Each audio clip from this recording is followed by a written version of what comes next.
Antissocial é uma pessoa que não respeita as regras da sociedade, uma pessoa que caminha para um lado completamente diferente. Não é aquela pessoa que eu não gosto muito de estar com pessoas. Quando a gente fala sobre antissocial, é algo, uma palavra um pouco mais forte. Então muitas vezes a gente tem que cuidar porque até começamos a viver o que essa palavra representa. Cristo nos fala sobre relacionamentos. Nós entendemos isso no nosso último culto, quando nós falamos a respeito das amizades. É importante que nós venhamos a nos relacionar, porque Ele não criou ninguém para que ficasse sozinho. E aí, muitas vezes, a gente confunde isso também com o projeto do casamento. Não é bom que o homem fique só, mas não é bom que o homem fique só em momento nenhum. O importante de nós nos relacionarmos é conhecer a vida do outro.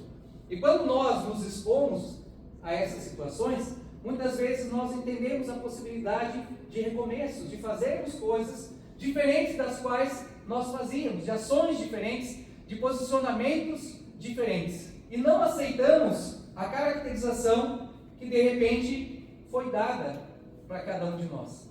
Nós conhecemos várias histórias da Bíblia que poderiam ter colocado fim a algumas pessoas. Mas quando nós lemos e descobrimos, nós percebemos que era apenas um recomeço, uma nova oportunidade de fazermos algo diferente do que fizemos até aquele momento. Os seus fracassos, eles não caracterizam quem você é. Era apenas o começo. Todos nós passamos por essas dificuldades. Nosso primeiro trabalho, os primeiros movimentos da nossa vida, né? Muitas vezes até alguns pensam, não vou trabalhar com meu pai, vou encontrar alguma facilidade nisso e tal, e de repente encontra dificuldade também nesse trabalho, porque você precisa aprender algo. Você precisa aprender a vencer os obstáculos e não ficar estagnado por algumas coisas de repente que possam estar acontecendo com você. Os seus fracassos, eles não definem quem você é. Eles te ensinam a fazer algo de uma forma diferente. Quando Thomas Edison, ele criou a lâmpada elétrica, muitas vezes as pessoas perguntaram sobre os inúmeros fracassos que ele teve, até que ele conseguisse fazer a primeira. E quando ele era questionado, mas você falhou novamente, ele falava assim, eu não falhei novamente, eu aprendi uma forma que não funciona. E assim ele persistiu até que ele conseguiu fazer a lâmpada. Isso gerou um benefício para toda a sociedade. Nós aqui, a maioria mais jovens, você já imaginou viver sem luz? De repente seu avô contou algumas histórias para você, de repente alguém te explicou como era antigamente, mas nós temos muita dificuldade em viver sem água e sem luz. Os nossos filhos, então, eles não imaginam viver sem água, sem luz e sem internet. Quem era do tempo da internet de escada aqui, tem uma ideia de como ela funcionava, né? Você entrava no NIR, uma sala onde todas as pessoas conversavam ao mesmo tempo. E você conversava com uma outra pessoa e você tinha que ficar procurando o nome dela, porque ia passando 100, 150 pessoas por sala, ia passando aquele monte de nome e daí você estava procurando com quem você estava conversando. Josi. Aí eu olhava lá, quando aparecia a conversa da Josi, tinha que segurar, apertar o mouse para você olhar o que a Josi tinha dito. Quando você largava, já fazia assim, subia um monte de conversa. Aí você respondia no meio de todas aquelas conversas. Então não existia uma conversa particular no NIRV, né? Todo mundo podia estar lendo o que você estava escrevendo e ia saber qual era a sua conversa e a sua história naquele momento. E isso fazia com que a privacidade não fosse algo normal. Fazia com que nós tivéssemos que compartilhar muitas coisas. E com o tempo as coisas foram mudando, é claro, a gente analisa e entende que de forma muito melhor, mas também facilitadora de muitos pecados e de muitas coisas para quem não sabe usar a internet com sabedoria. E quando nós entendemos que isso era um começo, nós olhamos que alguém em algum momento deve ter falhado muitas vezes, até que isso se tornou realidade. Nós acostumamos muito rápido com o sucesso, mas nem sempre nós entendemos o preço que foi pago em cada uma dessas situações. E eu quero convidar você a ouvir 5 histórias de homens e mulheres diferentes da Bíblia que tiveram um recomeço, quando tudo parecia terminado.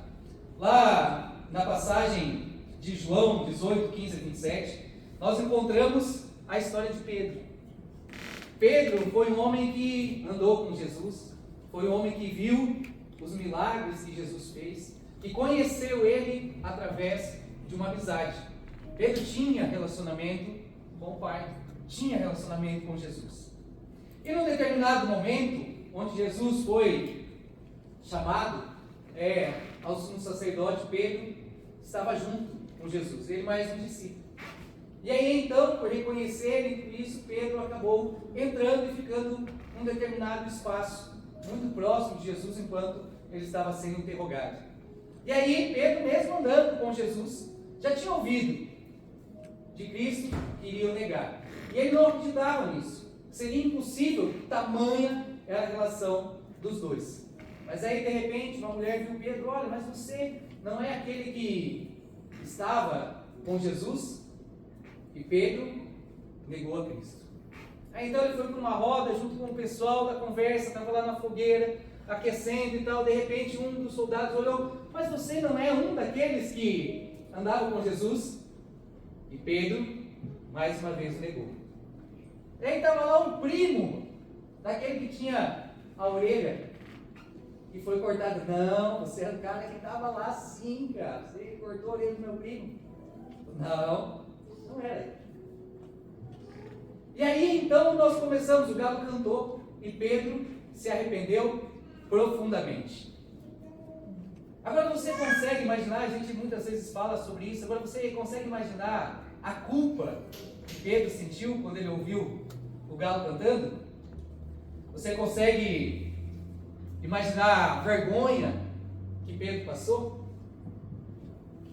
E quando ele esteve com Jesus novamente, depois de ter negado Jesus por 3 vezes, como seria para você, de repente, ter negado a amizade, ter falhado com alguma pessoa, ter falado de repente mal dela, e ela descobriu que você fez isso, e você sabe que ela descobriu que de repente vocês dois estão no mesmo ambiente?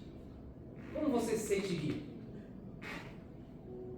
Como você iria encarar essa pessoa? Essa pessoa com falhas, essa pessoa com problemas, essa pessoa com dificuldades, com temperamentos.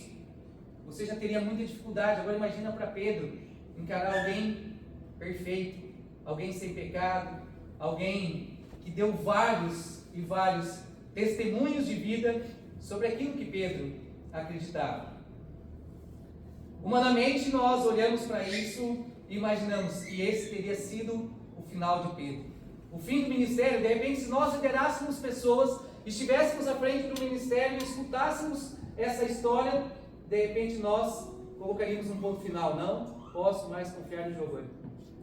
Giovanni pisou na bola comigo e ele fez tantas coisas e hoje eu sinto no meu coração que ele me magoou ao ponto suficiente onde eu não consigo mais viver nesse ministério. Mas quando a gente olha para a história, nós percebemos que Jesus não só perdoou, como restaurou o coração de Pedro. Quando numa janta, eles lá juntos, Jesus perguntou para ele 3 vezes: Pedro, você me ama? Sim, mestre, eu te amo. Pedro, você me ama? Sim, mestre, eu te amo. Apacenta as minhas ovelhas. Você me ama? Sim, mestre. Pedro já estava preocupado. Puxa, estou falando que te amo, tal, mas você não está acreditando em mim? Apacenta as minhas ovelhas. Jesus os restaurou. Para cada negação, uma restauração, uma nova oportunidade e uma nova vida.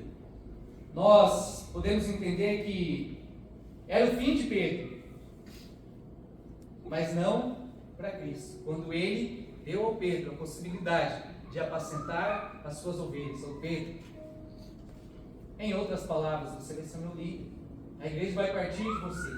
Você é imperfeito, você tem falhas, mas eu estou com você. E através disso, Pedro criou o seu ministério. Seu pior erro não definiu o seu destino. Você já imaginou uma situação parecida com essa? Como você se colocaria? Dentro de uma empresa, se algo acontecesse com você, você gostaria de continuar trabalhando naquele local? quando Deus restaura, Ele devolve tudo. E Pedro passa a ter uma vida diferente. Não parou por ali, né? Não acabou as presepadas de Pedro, mas Pedro tinha certeza de com quem ele estava, quem ele servia e a quem o tinha escolhido. Nós temos também a passagem de Atos 9, 1, 19, que fala sobre a conversão de Paulo. Paulo, um judeu que perseguia os cristãos. Um cara que era temido por muitos, um cara que demonstrava o respeito perante uma sociedade, mas que muitas vezes estava oprimindo as pessoas, oprimindo os cristãos, conhecedor da lei, conhecedor da palavra, a certeza daquilo que Deus tinha para ele, e ele os perseguia. Se alguém parecia não ter solução, era Paulo. Vamos imaginar o pessoal lá, os apóstolos, quando eles escutavam o nome de Paulo, eles jamais imaginariam uma conversão, jamais imaginariam que ele pudesse ser diferente de quem ele era temido. Quando ele ficou cego e foi para casa e Deus falou com Zacarias, o desespero dele, não, Paulo não. Se fosse um outro aí eu iria lá, mas Paulo não. Paulo não dá, Paulo é mau, Paulo não gosta dos cristãos. E ainda assim, Deus teve cuidado dele. Ele aprovou a morte de Estevão, ele perseguiu em todo o tempo, ele não sabia que um dia ele serviria aquele Deus. Mas quando ele o conheceu, quando ele entendeu quem ele era, quando ele encontrou Jesus lá no caminho de Damasco, ele se posicionou de uma forma diferente. Agora imagine você vivendo uma vida como a de Paulo. Como seria o seu coração se de repente você ouvisse que tudo estava errado? O caminho pelo qual você estava andando não era o caminho correto. E as coisas que você fez, de repente, poderiam não ser perdoadas. Vamos, de repente, conjecturar um pouquinho aqui, quando Paulo começou a pensar, puxa, mas eu aprovei a morte de Estevão, aprovei a morte de tantos cristãos. Eu não vou ter chance nenhuma, não existe nenhuma possibilidade de eu servir esse Deus. Eu vou ser negado pelos outros. Eu não vou ser aceito nos lugares por onde eu vou andar. Mas ele entendia que, independente do que as pessoas pensassem, o mais importante era o que Deus iria pensar. De repente você está aí sentado, assim como eu, durante algum tempo, tirava sarro, fazia piadinhas das pessoas que iam à igreja, das pessoas que andavam com uma Bíblia embaixo do braço, daquela igreja que eu passava de vez em quando, os irmãos estavam orando um pouquinho mais alto, em algumas línguas estranhas e tal, e tudo aquilo ali muitas vezes era motivo de chacota, porque nunca imaginei eu que serviria a esse Deus, que conheceria esse Deus da forma que eu conheço hoje. As blasfêmias e tantas outras coisas que faziam parte da minha vida. Os meus pensamentos, de repente, de condenação, quando comecei a conhecer a palavra, de que passei dos limites, que fui longe demais, que meu pecado não tem perdão, que as coisas que eu vivi até esse momento, como é que eu vou conseguir me livrar de tanta sujeira, de tantas coisas que eu conheci durante esse período em que eu estava no mundo. Sejam elas relacionamentos, sejam elas pornografia, sejam elas falha de caráter, furtos, mentiras, tantas coisas que poderiam fazer parte do meu dia a dia. Coisas que estavam no meu passado que eu jamais imaginei que Cristo poderia me perdoar. Mas quando eu ouço a história de Paulo, eu entendo que a graça dele é tão grande sobre a minha vida, que não há nada que ele não possa perdoar. Não há nenhuma mania, não há nenhum costume, nenhum pecado que não possa vir à luz e que não possa ser diferente da minha vida. Às vezes o meu coração, ele luta contra tantas coisas, mas quando eu penso que se Deus perdoou Paulo, por que ele não pode me perdoar também? Se Paulo mudou completamente a vida dele, ele que era um assassino. Por que Ele não pode mudar a mim? Quais são os pecados? Quais são as coisas que me impedem de olhar para o mundo da mesma maneira que Paulo olhou quando ele teve um encontro verdadeiro com Jesus? Será que eu já tive esse encontro verdadeiro com Jesus? Será que eu entendo o quanto Ele pode fazer por mim? Onde está o meu coração? O que eu posso receber dele? O que eu fiz que não possa ser perdoado? Quando eu escuto a história de Paulo, eu entendo que tudo isso é pouco, porque eu sou um milagre. O estilo de vida, as manias, os costumes, eles não me levavam jamais para estar no lugar onde eu estou. Mas a possibilidade de reconhecê-lo como único e suficiente Salvador fez com que tantas coisas ficassem para trás. Hoje eu brincava com o Wesley e com a Lari, quando nós estávamos lá embaixo, num tempo de comunhão, e eu perguntei: e vocês, quando convidam as pessoas para a igreja, alguém perguntar para vocês, mas quem está dando a palavra lá na tua igreja? Vocês já imaginaram, de repente, quando vocês falarem: o Éder é o cara que está lá nos auxiliando, que está lá na frente e tal. De repente, quantas coisas a gente pode escutar? O Éder? Meu Deus do céu! Aí eles brincaram: mas a gente vai poder usar de exemplo, vai falar: se fez isso com o Éder, o que não pode fazer com você também? Porque nós éramos pessoas que falhávamos até descobrir a palavra. Éramos pessoas que andávamos por um ritmo completamente diferente, um ritmo do eu. Aquilo que era prazer para mim, aquilo que fazia bem para mim. O que eu poderia tirar proveito, diferente daquilo que nós queremos viver como igreja. O que eu posso fazer pelo outro. Paulo viveu isso. Paulo começou a entender o que era fazer pelo outro, o que era ser humilhado, o que era ser rejeitado pelos seus. E muitas vezes, quando nós conhecemos, estamos no início da nossa caminhada, nós também somos rejeitados pelos nossos. Você virou crente agora? Você vai numa igreja lá que o pessoal fica orando, que o culto demora 1h30 para acabar? Quais são os recomeços que nós precisamos? Lá em João 8, de 1 a 11, nós lembramos da história da mulher adúltera. Ela foi pega em adultério, era pecadora, ela foi arrastada em praça pública, humilhada, ela foi condenada e julgada por todos. Apontaram os dedos para ela, e ali também parecia o final de uma história. Como funcionava naquela época? Enquanto ela caminhou para aquele lugar, enquanto as pessoas arrastavam, enquanto as pessoas se posicionavam, ela entendia que aquele seria o final da sua história.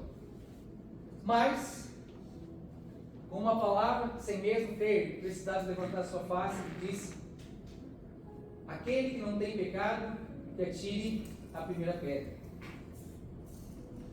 Nenhuma pedra foi atirada.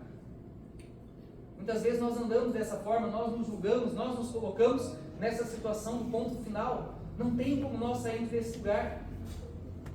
Mas nenhuma pedra foi atirada. Por quê?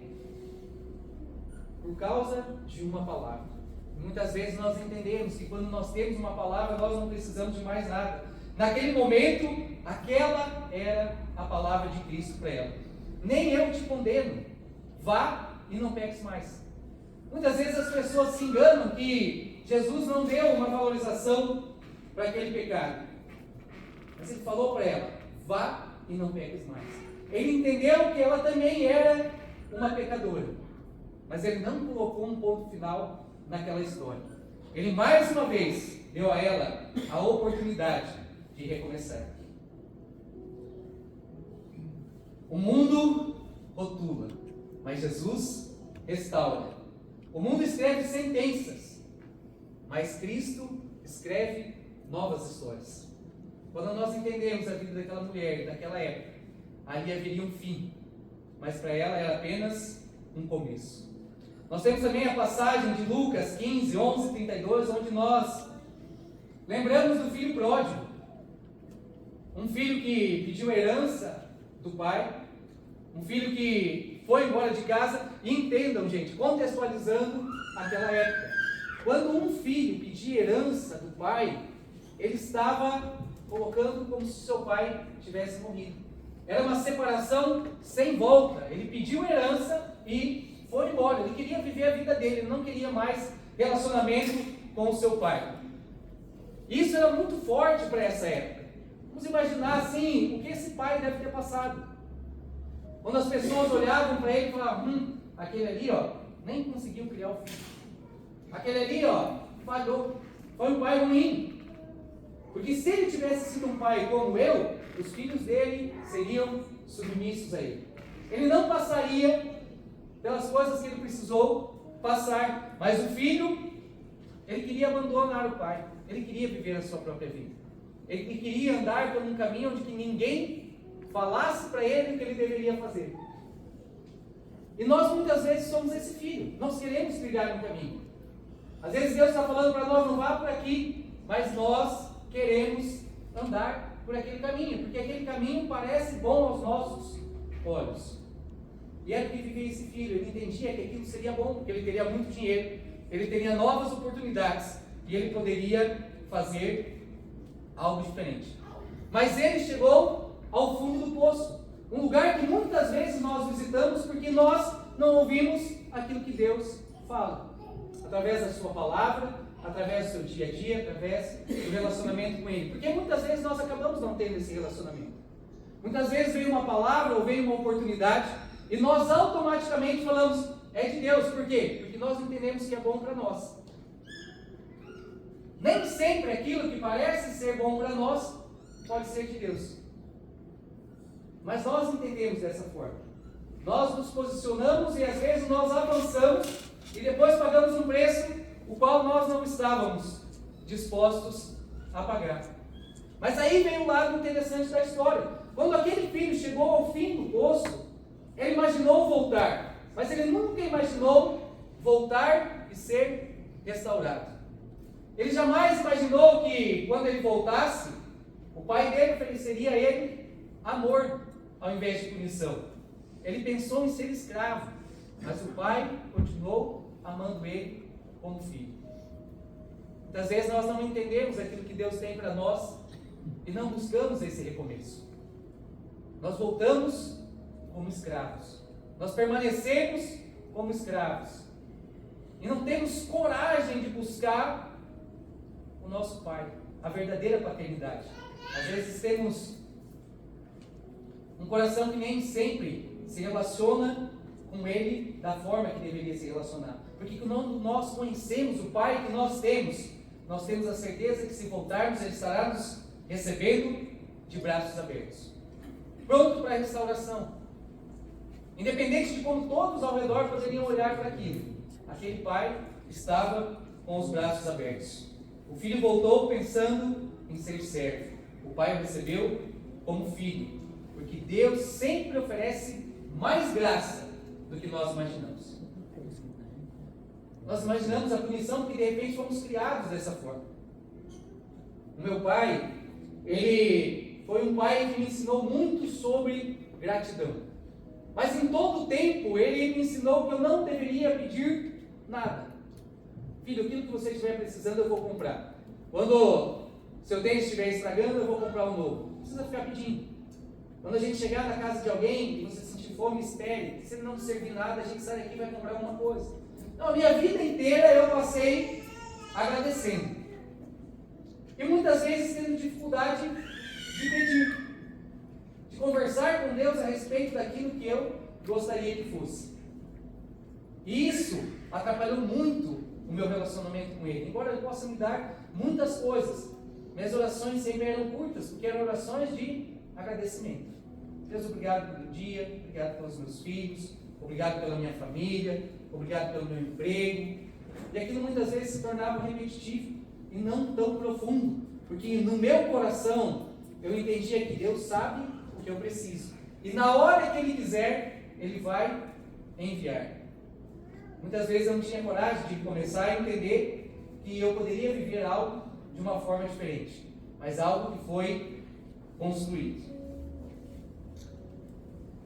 Lá na passagem de Lucas 23, 39 a 43, nós também vemos os ladrões sendo crucificados ao lado de Cristo. E aí nós olhamos por um outro lado. Aquele cara, aquele ladrão que estava lá, aquela pessoa, ele não tinha nenhuma oportunidade de mudar tudo aquilo que ele tinha feito a vida inteira. Ele seria morto naquele momento. Ele não teria a capacidade de falar de Jesus para outras pessoas, ele não teria a capacidade de viver um evangelho próprio, de testemunhar sobre as mudanças, as transformações que Deus tinha feito. Ele não tinha tempo de ter uma reputação, ele não tinha tempo de modificar aquilo que ele era. Ele não voltaria atrás dos pecados e nem pediria perdão para ninguém.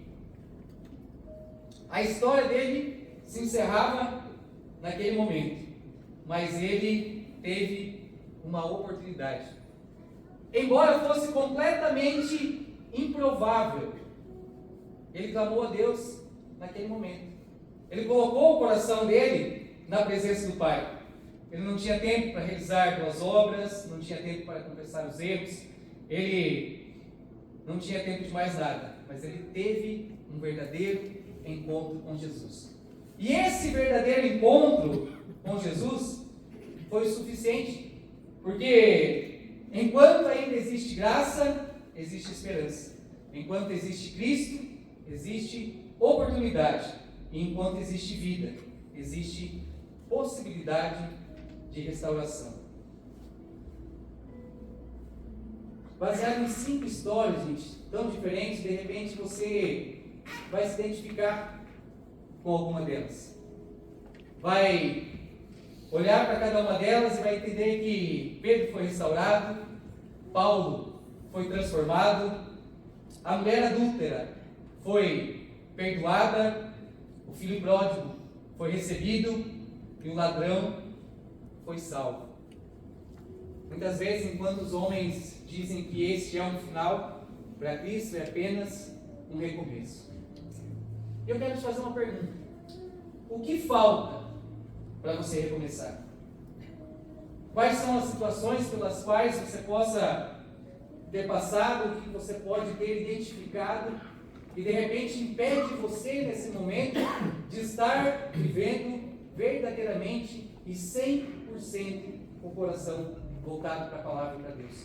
O que você tem colocado na frente que pode impedir você, visto que Deus é o Deus de recomeços, que Ele é um Deus de novas histórias, que Ele é um Deus disposto, que Ele é um Deus amável, que Ele é um Deus que abre os seus braços, que Ele é um Deus que perdoa, que Ele é um Deus que ama, independente do que você faz e de quem você é. Você já parou para pensar? Talvez de repente isso faça com que muitas vezes a gente fique ocioso com relação a esse relacionamento. Porque não, na hora que eu quiser eu volto lá, Deus está me esperando. Na hora que eu achar que eu preciso, eu busco o Pai e o Pai vai me dar o caminho. Ah, tá bom essa vida que eu estou levando porque eu sou uma pessoa boa, eu sou uma pessoa que tem princípios. Você tem verdadeiramente um relacionamento de intimidade com o Pai? Feche seus olhos.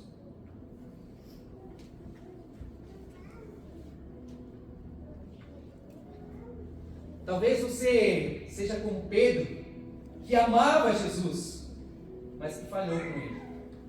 Talvez você seja como Paulo, que carrega um passado pesado. Talvez você seja como uma mulher adúltera que está precisando de cura. Talvez o filho pródigo que se afastou da casa do pai. Talvez como ladrão, pensando que pode ser tarde demais. Eu trago uma boa notícia para você hoje. Nunca é tarde. Nunca é tarde para você mudar os seus comportamentos. Nunca é tarde para você mudar a maneira que você tem agido. Nunca é tarde para você encontrar o verdadeiro amor e viver diretamente com Ele. Nunca é tarde para novas oportunidades. O que você precisa para modificar e sair desse local. O que é e qual é a necessidade de um verdadeiro encontro com o Pai? Se coloque de pé. Nesse mesmo estado, nessa mesma atenção, sem muita conversa, comece a falar com Deus, comece a identificar o caminho pelo qual você precisa seguir. O que você precisa alterar nos seus relacionamentos, na tua família, no teu sistema de crença, na forma com que o amor do Senhor Jesus possa ser o mais importante para você. De onde você precisa sair para ir até qual local onde você possa receber o abraço que o Pai deu no Filho Pródigo, onde você possa receber a afirmação que o Pai deu a Pedro: sobre esta pedra edificarei a minha igreja. Pedro, apacenta as minhas ovelhas. Aonde você está como Paulo, que ele não pode te tirar? Qual é a cura que você precisa essa noite? Comece a orar, comece a colocar na presença do Pai. Comece a se posicionar como um filho amado, disposto a buscar um novo começo. Um começo de alegria, um começo de paz, um começo de transformação, um começo de pertencimento, verdadeiro pertencimento a quem Ele é. As minhas manias, Deus, eu entrego ao Senhor. Agora nessa noite, Pai, eu entrego o meu coração na Tua presença. Eu entrego a minha timidez. Eu entrego a minha forma de viver o mundo, a minha forma de olhar o mundo, para que eu possa ser amado pelo Senhor ao ponto que eu enxergue o mundo através dos Teus olhos. O que eu preciso para que Ele seja meu tudo? Entregue teu coração na presença do Pai. Olha Ele, se entregue a Ele, se derrame na presença dEle. Não importa quem está do teu lado, não importa o que pode vir a acontecer nessa noite com você, mas seja Ele o seu centro, seja Ele o seu Pai, seja Ele o seu amigo, seja Ele o seu abraço. Entregue tudo a Ele.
Nós cremos que Tu és o nosso Deus, Pai. Nós queremos agradecer nessa noite pela possibilidade que o Senhor nos deu.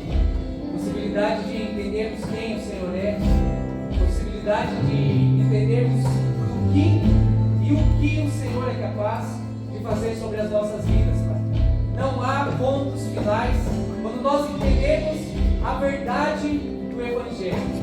O Evangelho é um lugar de recomeços. O Evangelho é um lugar onde a sabedoria de Deus tira você do lugar que você está e te leva para os braços dele. Te leva para um lugar de amor, te leva para um lugar de carinho, te leva para um lugar de transformação. Um lugar onde as máscaras caem, um lugar onde os nossos costumes e as nossas manias, elas podem ser modificadas. O nosso comportamento, ele não é mais relevante ao Senhor. que Ele está disposto a obedecer tudo aquilo que Ele tem colocado nas nossas vidas e com o nosso amor. Ele nos oferece uma vida diferente, uma vida onde nós não estamos sozinhos. Ele nos oferece uma vida onde há novas oportunidades que nos levam à presença do Pai. Que a Tua palavra, Senhor, possa entrar no nosso coração, que a Tua palavra possa ser um estilo de vida para nós, que nós possamos estar vivendo no nosso dia a dia aquilo que nós realmente cremos, que nós acreditamos, e que nós não tenhamos, Senhor, o medo de modificarmos os nossos comportamentos e de novos recomeços, porque a palavra do Senhor, ela nos alcança onde nós estamos. Não para que nós venhamos a permanecer, mas que nós tenhamos a possibilidade de viver de forma diferente. Por isso nós oramos e agradecemos